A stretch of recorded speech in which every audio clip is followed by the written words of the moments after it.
تاریخ تشیع تاریخ خون ہے، تاریخ تشیع تاریخ جانثاری ہے۔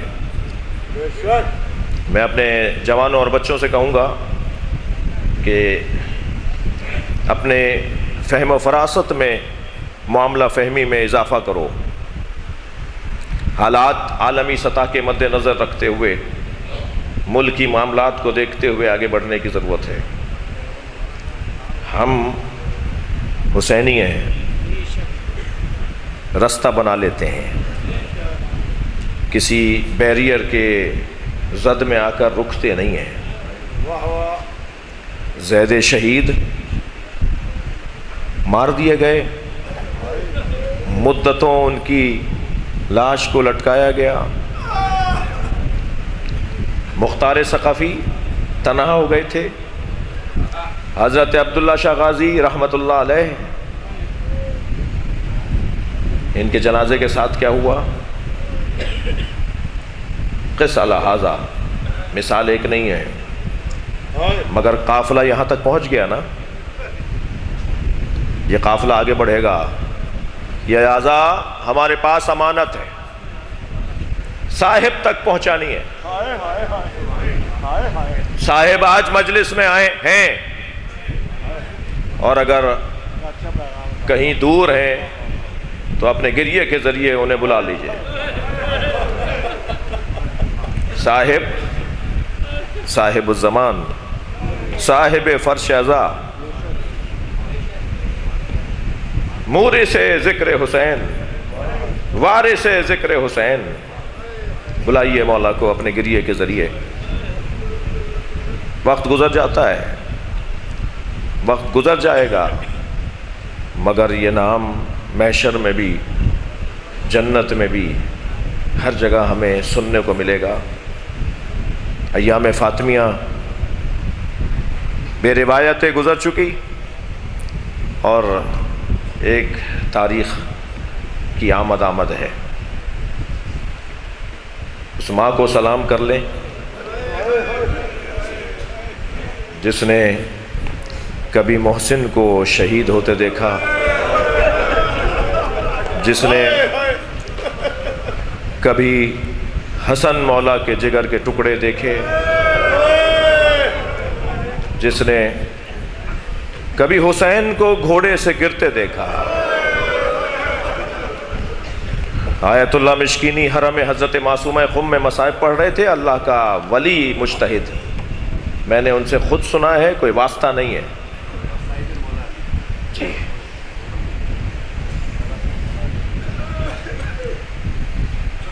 وہ فرما رہے تھے کہ جب حسین گھوڑے سے گر رہے تھے تو جہاں گرنے لگتے تھے نا تو اشارہ کر کے کہتے تھے لا واللہ، نہیں کہتے تھے، نہیں کہتے تھے، نہیں۔ پھر جب دوسری طرف گرنے لگتے تھے تو وہاں اشارہ کر کے کہتے تھے نہیں۔ آیت اللہ مشکینی کہتے ہیں کہ حسین نہیں کہتے تھے، مگر کون کیا دے رہا تھا جو حسین کہتے تھے نہیں؟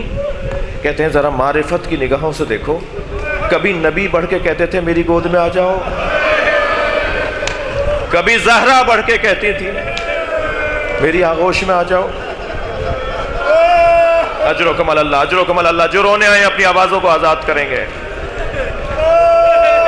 جب آپ ایسے بلند آواز سے مستربانہ گریہ کرتے ہیں نا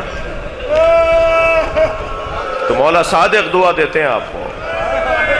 مولا باقر ہاتھ اٹھا کے دعا دے رہے تھے جب مجلس میں ایسے رو رہے تھے لوگ، لہذا کبھی تکلف کر کے نہیں رویا کریں۔ ایام فاطمیہ، جناب زہرا کی شہادت کے ایام، میں اگر ان ایام کو ایک اور تعبیر سے یاد کروں تو یہ ایام مولا علی ہیں۔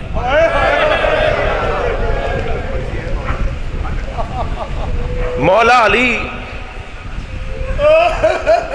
اجرکم اللہ، مجھ سے میں مولا کی بارگاہ میں آپ کو لے جانا چاہ رہا ہوں۔ ایک مرد کے لیے سب سے مشکل گھڑی، یعنی میں یوں کہہ لوں کہ بازوؤں پہ تیر کھانا آسان تھا،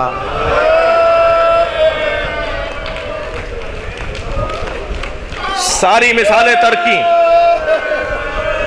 سر پر حالت سجدہ میں ضربت کھانا آسان تھا، مگر زہرا پہ اٹھتا ہوا ہاتھ،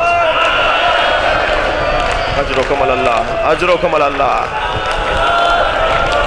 اجرکم اللہ۔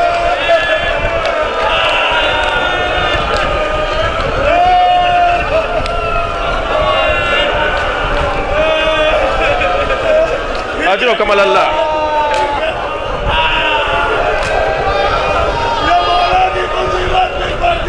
سیدہ کی شہادت کے بعد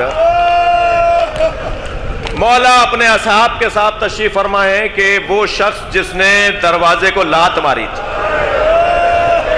نام تو آپ کو پتا ہے، یہ نام میں لے سکتا ہوں، وہ نام ہے قنفذ، قاف نون فے زے، قنفذ۔ اس نے جلتے ہوئے دروازے کو لات ماری تھی اور جلتا ہوا دروازہ سیدہ پر گیا تھا۔ اجرکم اللہ۔ آیت اللہ فضل اللہ کمپانی مرثیہ لکھتے ہیں، وہ کہتے ہیں کہ اس دروازے میں لوہے کی ایک کیل تھی، اس کیل نے سیدہ کا پہلو توڑ دیا۔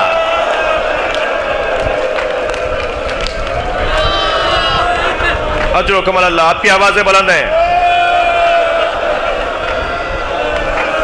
اگر پسلی ٹوٹ جائے نا،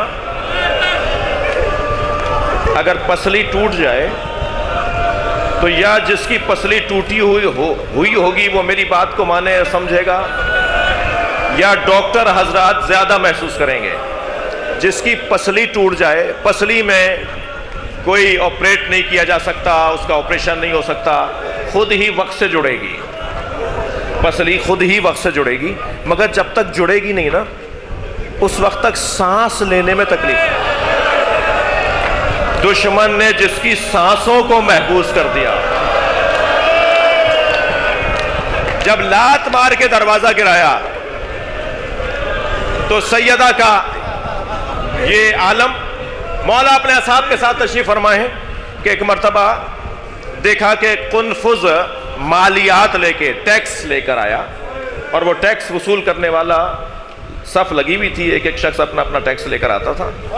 جب وہ ٹیکس وصول کرنے والے کے سامنے قنفذ اپنا پیسہ لے کر آیا نا، مالیات، ٹیکس، تو اس نے اسے دیکھا تو کسی نے اشارہ کیا، اس نے کہا تم جاؤ، تم سے نہیں لے رہے۔ مولا زار و قطار رونے لگے، مولا علی زار و قطار رونے لگے۔ آپ کے ایک صحابی نے پوچھا مولا آپ ایسے کیوں رو رہے ہیں؟ فرمایا تمہیں معلوم ہے اس سے یہ مالیات کیوں معاف کی گئی ہے؟ یہ سیدہ پہ لات اٹھانے کی وجہ۔ سخت جملہ ہو گیا۔ اللہ اجرکم اللہ، اجرکم اللہ۔ جو دروازے پہ لات اٹھائی تھی نا، کہا یہ قنفذ کو معاف کر دیا کہ اس دفعہ تم سے پیسے نہیں لیں گے، یہ تمہارا انعام ہے۔ اجرکم اللہ۔ آپ نے بہت گریہ کر لیا، میرا دل کر رہا ہے کہ 2 منزلیں اور میرا ساتھ دیجئے۔ مجلس میں سرور بھائی چھوٹے چھوٹے بچے بھی آئے ہوئے ہیں، چھوٹے سے بچے کے سامنے اگر اس کی ماں کو مارا جائے،